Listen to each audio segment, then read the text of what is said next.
Bon, alors c'est la deuxième fois que je tourne cette vidéo parce que la première fois la vidéo s'est coupée en plein milieu, donc bon, alors on est au 4e jour de confinement. Je pense qu'on est tous essayé de trouver des occupations pour ceux qui peuvent pas travailler. Donc du coup j'étais parti à Malibu avec mon amie Lorraine pour aller voir sa petite sœur Justine. À la base on devait partir 12 jours et du coup on est resté que 5 jours là-bas. Donc on était à Malibu, donc on vivait notre meilleure vie.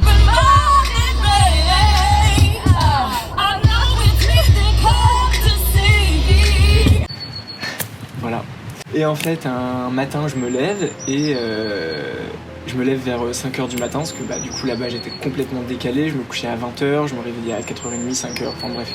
Et en fait, je reçois plein de messages, j'avais déjà reçu plein de messages de personnes, de proches qui me disent oh, mais t'as trop de chance, à 2 jours près, t'aurais pas pu partir à Los Angeles, et comment tu vas faire pour rentrer, tu vas rester là-bas 1 mois, enfin bref.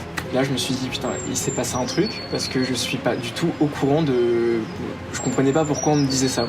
Du coup direct je vais sur Google, je tape coronavirus États-Unis et là je tombe sur un discours de Donald Trump qui en gros dit dans son discours que ce sont les Français grosso modo qui ont ramené le virus sur le territoire et qui ferment l'accès à l'aéroport pour tout Européen qui veut aller sur le territoire américain.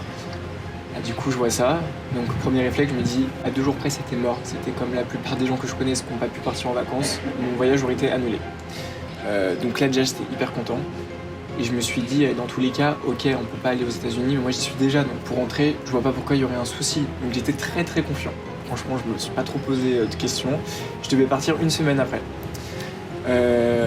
La journée continue, plutôt la journée commence, on va dans un centre commercial avec Lorraine et Justine. Je voulais aller faire développer mes pellicules d'argentique et on tombe sur un vendeur et en fait le vendeur comprend qu'on n'est pas d'ici parce qu'on parlait entre nous quoi. Déjà il nous demande si on est russe, donc on lui dit non on est français, on vient de Paris.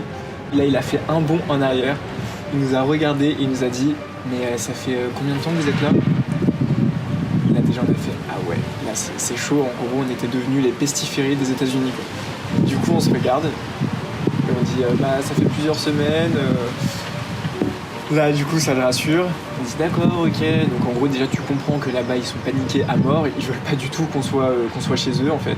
Du coup on continue notre journée et en fait on se rend compte que dans chaque boutique où on allait, les gens, en fait dès qu'ils nous entendaient parler français, ils étaient flippés, genre ils avaient trop peur de nous. Et c'est un sentiment hyper bizarre parce que moi j'ai jamais provoqué ça chez les gens, j'ai jamais provoqué un sentiment d'angoisse. Et en fait là-bas, rien que de faire le test de dépistage, c'est 2 000 $. Donc en fait, si tu tombes malade du coronavirus et que tu dois te faire hospitaliser, c'est des milliers de dollars. Et du coup c'est pour ça qu'ils sont archi flippés. Je me suis dit, on va quand même appeler la compagnie aérienne parce que si notre vol est annulé, faudrait mieux qu'on soit au courant maintenant quoi. Et en fait vu que j'avais reçu aucun mail d'annulation ni rien, je me suis dit, j'étais persuadé que dans tous les cas on pourrait repartir dans 1 semaine.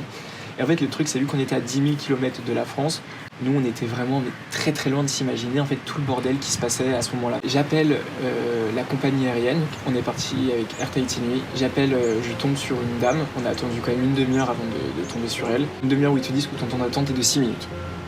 Voilà. Et en fait, vu qu'on a attendu 1 demi-heure au téléphone, je sentais que ça allait pas être bon parce que je me suis dit, ça veut dire qu'il y a énormément de gens qui sont déjà en ligne en train d'appeler la compagnie.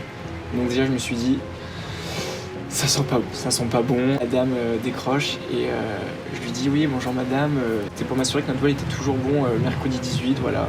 On lui donne la référence, etc. Et là, elle nous dit, ah non, en fait, tous les vols sont suspendus à part ceux de demain. Sinon, on sait pas quand est-ce qu'il y aura des vols à nouveau.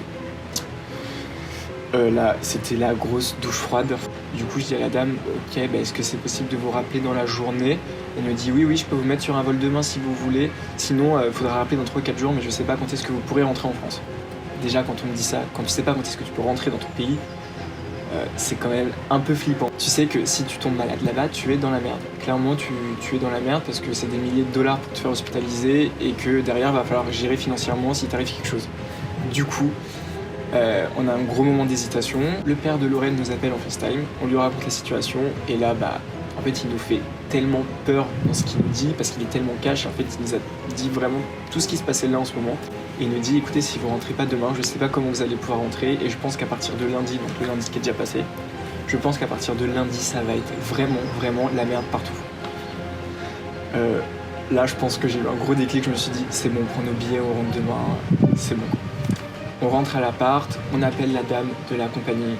Et là, on tombe sur une autre dame, du coup, une de ses collègues qui lui dit « Je sais pas qui vous a dit ça, mais je pense que tous nos vols sont complets. Donc je reviens vers vous dans 3 minutes, mais ça m'étonnerait, quoi. » Là, du coup, les 3 minutes les plus longues de ta vie, pour savoir si tu vas rentrer en France.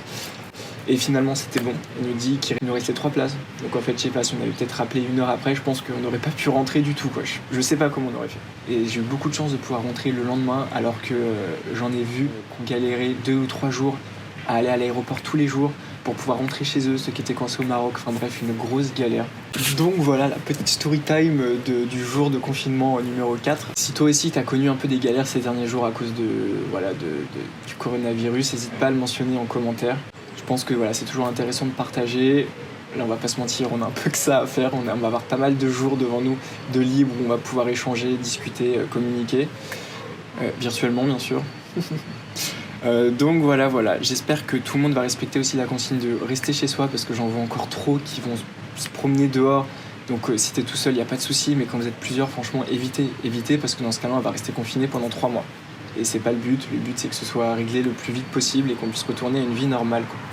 J'espère que j'étais pas trop nul pour ma première story time. J'espère que tout le monde va bien et que voilà, vous allez réussir à vous occuper. Dites-vous que franchement, il y en a qui partaient à la guerre avant. Nous, on nous demande juste de rester chez nous. Donc voilà, restez chez vous, s'il vous plaît.